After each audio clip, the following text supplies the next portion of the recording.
अक्सर मीठी चीज़ों की तरफ तो हम लपकते हैं और आपको मिसाल भी पता होगी कि शहद लोगों को अपनी तरफ अट्रैक्ट करता है, लेकिन शहद की मक्खी का छत्ता किन घरों में लगता है, कहाँ पे पाया जाता है। जो लोग इसकी फार्मिंग कर रहे हैं वो तो अलग है, लेकिन यकायक अगर आप नोटिस करें कि आपके घर के बागीचे में एक आपका कोई दरख्त है, उसके साथ अगर इस तरह का छत्ता बन गया है तो आपको क्या करना चाहिए। ख़ास तौर पर लोग परेशान होते हैं कि घर में छोटे बच्चे भी हैं, कहीं ये शहद की मक्खी काट ना ले, इसके काटने से बड़े प्रॉब्लम्स हो जाते हैं। तो आइए ज़रा इसको समझने की कोशिश करते हैं। हमारे साथ आगा अब्बास साहब मौजूद हैं। अस्सलाम वालेकुम। वालेकुम सलाम। वालेकुम सलाम। बहुत बहुत शुक्रिया आगा साहब, ये बड़ा अहम टॉपिक था और इस पे बात इस तरह शुरू हुई कि मेरी एक फ्रेंड के घर में एक बहुत बड़ा लॉन है एंड शी नोटिस कि वहाँ पे शहद की मक्खियों का छत्ता है। वो कहने लगी परेशानी, अभी वो किसी को तकलीफ़ नहीं देती हैं, लेकिन बहरहाल जी छत्ता है और बच्चे खेलते हैं गार्डन में, लॉन में आते जाते रहते हैं। क्या उनको फ़ौरी तौर पे इसको ख़त्म करना चाहिए, इसके लिए कोई तरकीब करनी चाहिए? आपका मशवरा क्या होगा? बिस्मिल्लाहिर्रहमानिर्रहीम। नहीं, बिल्कुल भी ख़त्म ना करें। मैं इसके एक नहीं कई सारे फ़ायदे बताऊंगा। देखिए, मैं हमेशा कोशिश करता हूँ सिदरा मेरी बहन के जो यूट्यूब और गूगल पे ना मिले, मैं वो इन्फॉर्मेशन बहुत ही कदीम किताबों में से निकाल के लेके आता हूँ और आपके सुनने वालों की नज़र कर देता हूँ। तो देखिए, आज मैं बहुत ही बेहतरीन बात बताने वाला हूँ कि शहद के मक्खियों के छत्तों से और शहद की मक्खियों से दौलत का, आपके घर में आने वाली दौलत का गहरा ताल्लुक़ है। अब आप गौर से इस प्रोग्राम को सुनें और चीज़ों को नोट करें और आप उसको आज़मा के देखें। मतलब मेरा चैलेंज ये है कि आप उसको आज़मा के देखें, आप देखें उसके फ़ायदे कैसे होते हैं। यानी आप कह रहे हैं कि जिस तरह किसी चीज़ को भी अल्लाह ताला ने किसी जी रूह को बग़ैर मकसद के पैदा नहीं किया, अगर किसी के घर में शहद की मक्खी का छत्ता लगता है तो क्या वहाँ पे दौलत की फरावानी होती है? बिल्कुल बिल्कुल। देखिए, पूरा बरतानिया इससे भरा पड़ा हुआ है। पूरे बरतानिया में और इस बात को बड़ा अच्छा शगुन समझा जाता है, जिस घर में या जिस बाग में शहद का छत्ता लग जाए तो वो उसको बड़ा केयर करते हैं। और ये शहद की मक्खियाँ इंसानों से मानूस हैं, बग़ैर किसी वजह के काटती नहीं हैं। अच्छा, दूसरी बात, अगर किसी के छत पर शहद का छत्ता लग जाए, घर की दीवार पे लग जाए, खिड़की में लग जाए, घर की छत पे लग जाए, आपकी घर की बाउंड्री के अंदर लग जाए, तो माना जाता है, दुनिया के बहुत सारे ममालिक में माना जाता है, इस बात का यकीन होता है कि इस घर में दौलत की आमद शुरू होने वाली है। यानी रिस्क की फरावानी होगी, अल्लाह ताला का ख़ास करम होगा आप पे। लेकिन आपने ये बात ऐसी की आगा साहब, अब तो हर एक की ख्वाहिश होगी कि उसके घर में मक्खियों का छत्ता लग जाए और शहद का छत्ता हो। पहली बात, अगर हमारे घर में कोई फलदार दरख्त होता है तो आम तौर पे लोग उसका मौसम का फल जब आता है उसको इस्तेमाल भी करते हैं और अगर ज़्यादा अच्छा प्यारा फल हो तो लोगों में भी बांटते हैं। अगर आपके घर में शहद की मक्खी का छत्ता हो तो क्या नंबर 1 उसका शहद इस्तेमाल करना चाहिए, नंबर 2 ये कि क्या वो, क्योंकि अगर वो खैर व बरकत की अलामत है तो क्या ये दूसरों के साथ शेयर करना चाहिए या सिर्फ अपने घर तक रखना चाहिए? नहीं, दूसरों को शेयर करना चाहिए। शहद को तकसीम करना देना बहुत सवाब है। सही। और नबी अकरम सल्लल्लाहु अलैहि वसल्लम की हदीस है कि अगर कोई आपको तोहफे में शहद दे तो मना नहीं करो, ले लो फ़ौरन।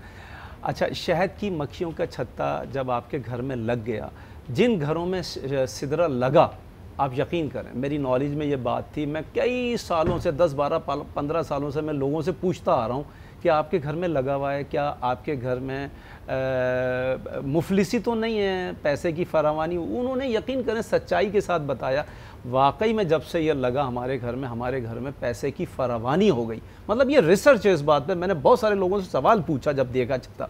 अच्छा, दूसरी बात, अगर आपके घर में बेरी के दरख्त में लगता है तो बहुत ही मुक़द्दस है बेरी का दरख्त, वो शहद बहुत अच्छा है। आपके घर में अगर चीकू के दरख्त में लगता है शहद, आपके दरख्त में अगर बोगन बेल लगी है, बोगन बेल में, मेरे घर के अंदर बोगन बेल के अंदर इतना बड़ा छत्ता लगा हुआ है तो उसको मैं बड़ा केयर करता हूँ। अच्छा, दूसरी बात, अगर घर में छत्ता लगा है, अब आप चाहते हैं कि इस मक्खियों के छत्तों को, इस मक्खियों को मैं पाल लूँ, पालना भी चाहिए ना। इसको अल्लाह ने इल्हाम किया, इस शहद की मक्खियों को अल्लाह ने एक हमवार रस्ते इसको तालीम किए हैं, उन हमवार रस्तों में जाती है, 20 किलोमीटर दूर तक जाती है और रसों का, फूलों का रस चूस के लेके आती है। 1 किलो शहद बनाने के लिए 40 लाख फूलों का रस चूसती है ये मक्खी। और वो फिर रस बनाती है। इन मक्खियों के छत्ते में एक मलका मक्खी होती है जो साइज़ में सबसे बड़ी होती है, एक दिन में 3000 अंडे देती है वो। अच्छा, बात मेरी वहीं की वहीं रह गई, मैं वहीं से कनेक्ट करता हूँ। अगर आप चाहते हैं आपके घर में या आपके पड़ोस में या आपके महल्ले में या आपके किसी बाग में छत्ता लगा हुआ है, आप चाहते हैं मैं उसको अपने घर में पाल लूँ, आप जब पालेंगे एक तो आपको काटेगी नहीं है, आप हैरान हो जाएंगे। मेरे घर में जब छत्ता लगता है, मैं पौधों को पानी देता हूँ, पानी पाइप के अंदर पानी पीने के लिए उसमें चिपटी होती है, आपने यकीन करें मुझे कभी भी नहीं काटा। मैंने वो पाइप उठाया, वो भिन भिना के इधर उधर हो जाती है। मैं पौधों को पानी देता हूँ जहाँ जहाँ छत्ते लगे हुए, अगर मेरे घर में 2-3 जगह।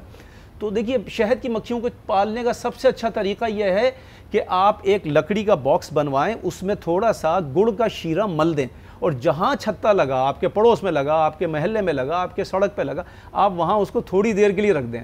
घंटे 2 घंटे में वो शहद की मक्खियाँ सारी उसमें शिफ्ट हो जाएंगी, और उसको ढक्कन बंद करें, आप अपने घर में ला के रखें। 3-4 दिन में वो आपसे मानूस हो जाएंगी। जब मानूस हो जाएंगी, आपको नहीं काटेंगी और वहीं छत्ता बनाना शुरू कर देंगी और जाएंगी नहीं, ये कई अरसे तक जाती नहीं है। दूसरा तरीका इसका यह है कि आप कहीं फार्म से जाके मलका मक्खी मांग के ले आएँ। एक मलका मक्खी मांग के ले आएँ, वो उसको डब्बे में रखें, वो मलका मक्खी 3000 अंडे देगी और वो खुद ब खुद दूसरी मक्खियों को ले आएगी और आपके घर में रियल शहद लग जाएगा। अच्छा, अब अगर काट लिया, हाँ, ये बड़ा इंपॉर्टेंट है कि देखें, आपसे तो हो गई वो मानूस, लेकिन घर के जो बाकी लोग हैं जो उसकी इतनी खिदमत नहीं करते, या मेहमान आए, किसी को भी काट लिया, तो फिर करना क्या चाहिए? हाँ, नींबू का रस 2-3 कतरे और 2-3 कतरे सेब के सिरके के रस, सिंथेटिक नहीं होना चाहिए, ओरिजिनल, दोनों चीज़ों को मिला के कपड़े में तर करके वहाँ रख दें जहाँ काटा है, सारा जो जहर है उसका वो वापस चूस लेगी। दूसरी तरकीब, माचिस का जो ये मसाला होता है, उसका मसाला हल्का सा गीला किया, वहाँ रख दिया, उसको जलाना नहीं है, बस गीला करके रखें, उसका सारा जहर निकाल लेगी। तीसरी तरकीब, प्याज का जो अरक है, प्याज का अरक उस जगह मल दें, सारा जहर उसका निकाल लेगी। आगा साहब, अब मैं यही पूछने वाली थी कि हम जब इस सेगमेंट की तैयारी कर रहे थे तो हमारी नज़र से कुछ वीडियोस गुजरी, ख़ास तौर पे अरब ममालिक की, जहाँ पे दिखाया गया है कि गठिया का दर्द, जोड़ों का दर्द, उसके लिए दिखा रहे थे कि बाकायदा शहद की मक्खियों से डंकवाया जा रहा था। इसके क्या फ़ायदे हैं? आप बिल्कुल सिदरा, ये आपका मिलियन व्यूज़ का सवाल है। यकीन करें आप, पाकिस्तान में सब अपने जोड़ों को लेके बैठे होते हैं और जॉइंट्स को चेंज करवा रहे होते हैं। हाँ। ना, इतना महंगा इलाज, और गर्दन के मोहरे हिल गए तो 25 साल तक इलाज कराने ठीक नहीं हो रहे। आप यकीन करें, अरब कंट्रीज़ में ये इलाज इतना मकबूल है, और सितम ज़रीफ़ी ये है, सितम बालाए सितम ये है कि मेरे पाकिस्तान, मेरे मुल्क में इस पर तवज्जो नहीं दी जाती है। बाहर मुल्कों में जिसको गठिया का दर्द है, जिसको जॉइंट्स में दर्द है, जिसकी कमर में दर्द है, जिसकी हड्डियों में दर्द है, उसको बाकायदा लोगों ने, अपने तबीबों ने पाल रखा है। उनका डंक ऐसे चिमटी से पकड़ते, उससे डसवाते हैं, उससे जब डसवाते हैं, यकीन करें इंस्टेंट वो दर्द चला जाता है। और उसके कुछ एपिसोड होते हैं, उसके कुछ विज़िट करना पड़ते हैं, मेरे ख्याल में 7 या 12 विज़िट करना पड़ते हैं, मुकम्मल तौर पे जॉइंट्स पेन चला जाता है, जो पाकिस्तान में अवेलेबल नहीं है। लेकिन पाकिस्तान से बाहर जो भी जाता है, सऊदी अरब में ये रिवाज है, यूएई में है, इराक़ में है, ईरान में है, इन मुल्कों में जब भी आप जाएं, आप अपना ये मसला, देरीना मसला बासानी हल करा सकते हैं। और शहद का एक और फ़ायदा बताऊं, लोगों को आजकल चूँकि इस टाइप के गर्मी की वजह से बहुत लूज़ मोशन आ जाते हैं, तो याद रखिए, बारिश का पानी, बारिश चूँकि अभी होने वाली है हमारे मुल्क में, बारिश का पानी और थोड़ा सा शहद अगर मिला के पिलाएं तो लूज मोशंस को फ़ौरन रोक देता है। वाह, इतना कमाल का नुस्खा है। अच्छा आगा साहब, ये मिलके थोड़ा सा हम डाइग्रेस कर रहे हैं, लेकिन मैं आपसे ज़रूर पूछना चाहूँगी कि पुराने वक्तों में देखा जाता था, आजकल तो इसको सस्टेनेबिलिटी मेजर के लिए भी लोग कहते हैं कि देखें, जो आसमान से पानी, पीने वाला पानी है ना, क्योंकि बारिश का पानी इस्तेमाल किया जा सकता है, साफ़ तरीन पानी, अगर मौसम की पहली बारिश गुजर चुकी है, उसके बाद वो एसिड रेन नहीं है, आप उसको कलेक्ट कर सकते हैं। पहले बड़ा रिवाज हुआ करता था कि जो बारिश का पानी है उसको बाल्टी में या किसी इस तरह के कंटेनर में उसको लोग जमा करते थे, और उसकी तासीर, जैसे आपने बताया कि उसके तिब्बी फ़ायदे भी थे। आजकल ये प्रैक्टिस नहीं की जाती, तो अगर चलते चलते बारिश के पानी के कुछ फ़वाइद बता दें। परवरदिगार आलम ने कुरान मजीद में फरमाया, एक पानी है जो बहुत ही पाक है, वो बारिश का पानी है। एक पैसा है जो बहुत ही पाक है, मेरे पालने वाले ने, परवरदिगार ने फरमाया। वो पैसा जो है औरत का हक़ महर है। अगर बारिश के पानी को और हक़ महर के पैसे से ख़रीदे हुए शहद को मिला दिया जाए तो जितनी चाहे बड़ी बीमारी होगी, चाहे कैंसर है, टीबी है, फालिज है, लकवा है, हार्ट की बीमारी चली जाया करती है। ये मैंने और भी प्रोग्रामों में और आपके प्रोग्राम पे भी जिक्र कर चुका हूँ। अच्छा, बारिश का पानी जब बारिश हो, एक तो आबे नीसा कहलाता है। आबे नीसा पहली बारिश होती है, वो बहुत उसकी अहमियत होती है। अच्छा, अब जब भी बारिश हो, चाहे आबे नीसा हो, चाहे पूरे साल में कहीं भी बारिश हो, पहले 10, 15, 20 मिनट की जो बारिश है उसको आप टपकने दें, बहने दें, ताकि जो फुजलात हवा में मौजूद हैं वो ख़त्म हो जाएं। उसके बाद आप थोड़ी सी ऊंची जगह पे इतना ऊंचा स्टूल ले लें, उसके ऊपर इतना बड़ा भगोना इतने बड़े साइज़ का रखें ताकि टिप खा के वो पानी बाहर ना गिरे, टिप खा के वो पानी अंदर ही गिरे। सारा पानी आपके पास बेहतरीन सेव हो जाएगा और किसी तार से, किसी दरख्त से टच होके पानी ना आ रहा हो, क्योंकि उसमें दरख्तों की जो मिट्टी है वो भी आ जाएगी, फिर उस दरख्त की जो तासीर है वो भी उसमें मिक्स हो जाएगी। अच्छा, बिजली के जो खंभों में जो करंट जा रहा है वो भी उस बारिश को पानी को ख़राब कर देगा। बिल्कुल बिल्कुल, तो आपने इन चीज़ों का ध्यान रखना है। अच्छा, एक आखिरी सवाल आगा साहब आपसे ज़रूर करना चाहूँगी कि जब आप हमें तिब्ब नबी या हिकमत की रूह से कोई बात बताते हैं, कई लोग कहते हैं कि इसमें फ़ेथ का बहुत ताल्लुक़ होता है। अगर कोई आपके बताए हुए नुस्खे पे अमल करे लेकिन कहीं ना कहीं ईमान ना लाता हो या उसके दिल में ये अभाम हो कि पता नहीं, चलो ट्राई करके देख लेते हैं, तो आपने वहाँ देखा है कि रिज़ल्ट्स में बहुत ज़मीन आसमान का फ़र्क ज़मीन आसमान का फ़र्क होता है। सिद्रा मेरी बहन, मैं अर्ज़ करूँगा आपकी खिदमत में कि परवरदिगार आलम ने शहद में शिफा फरमाई है, शिफा का इलाज बताया। उसने कलाम में कह दिया अपने शिफा है।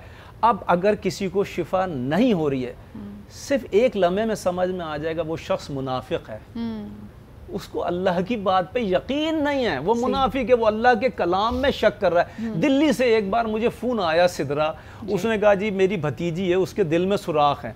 आप यकीन करें, मैं शहद से मैंने बहुत सारे बच्चों के दिलों के सुराख का इलाज किया और ठीक हुए। मैंने जैसे ही उनसे कहा, मुसलमान थे, मैंने जैसे ही उनसे कहा मैं शहद से एक नुस्खा बताता हूँ, आप वो करें, आपकी बच्ची ठीक हो जाए, उसने मेरी लाइन काट दी। उसको शहद पे बिलीव ही नहीं था। अब आप यकीन करें, जब आपको अल्लाह की, उसके रसूल की किसी बात में शक होगा, माज़ल्ला माज़ल्ला, वो चीज़ आपको कभी भी रिप्लाई नहीं देगी, किसी भी हालत नहीं देगी, आप एड़ी चोटी का जोर लगा लें। अच्छा, और इसकी बड़ी सिंपल सी मिसाल है ना कि आपकी बॉडी उस एनर्जी को रेजिस्ट कर रही होगी। एक तरफ आपकी तकलीफ़ है, एक तरफ आपका अभाम है, एक तरफ आपका शक व शुबा है और दूसरी तरफ उसकी तासीर है। जब ये आपस में टकराती है तो कई दफ़ा देखने में आए, जिस तरह कहते हैं ना, शक का इलाज तो हकीम लुकमान के पास भी नहीं, आपका शक आड़े आ जाता है। ये बात बिल्कुल दुरुस्त है और कई दफ़ा आप हमारे शो के भी इन सेगमेंट्स पे फीडबैक के देते हैं कि सिद्रा क्या ये मुस्तनद बातें हैं, तो आप यकीनन आगा साहब से उनके पेज पे डायरेक्टली भी कांटेक्ट कर सकते हैं, ये इसकी सोर्स आपको बता सकते हैं। लेकिन बहरहाल इसमें जो बहुत अहम जुज़ है वो आपका अपना ईमान है, आपका अपना फ़ेथ है। इन चीज़ों का नुकसान कुछ नहीं है, लेकिन अगर आप एहतिकाद के साथ इस चीज़ का एहतमाम करेंगे तो यकीनन आपको उसका फ़ायदा होगा। दूसरी बात सिद्रा, एक सेकंड में कह दूं, मैं ज़्यादातर वो चीज़ें बताता हूँ जिसके साइड इफ़ेक्ट 0% होते हैं, और मैं अपने पाक नबी और उनकी आल के नुस्खे बताता हूँ, वो बिल्कुल बेज़रर होते हैं और ग़िज़ाओं से इलाज होता है, जड़ी बूटियों को तो इलाज बहुत कम बताता नहीं। और आपने इसके अलावा भी हमेशा ये भी कहा है कि अगर ये कोई दायमी मर्ज़ हो जिसके लिए आप ऑलरेडी किसी मौलिद से कंसल्ट कर रहे हों, तो फिर आप अपनी अद्वियात को जारी रखें, उसमें आपका जो ट्रीटमेंट चल रहा है आप वो करके देखें और साथ साथ आप ये करें और आपको ज़रूर फ़ायदा होगा। बट आगा साहब, बहुत बहुत शुक्रिया वक्त निकालने के लिए। और यकीनन सिचुएशन टू सिचुएशन वैरी करता है। इस तरह की जो हमारे तिब की नज़र से नुस्खे हैं या कुदरती नुस्खे हैं वो वक्त लेते हैं। तो आपका जो इलाज है या आपका जो स्टेज ऑफ कंडीशन है वो यकीनन अगर आपको वक्त देता है तो आप इसको इस्तेमाल कीजिए और साथ साथ अपना दूसरा इलाज भी जारी रखिए।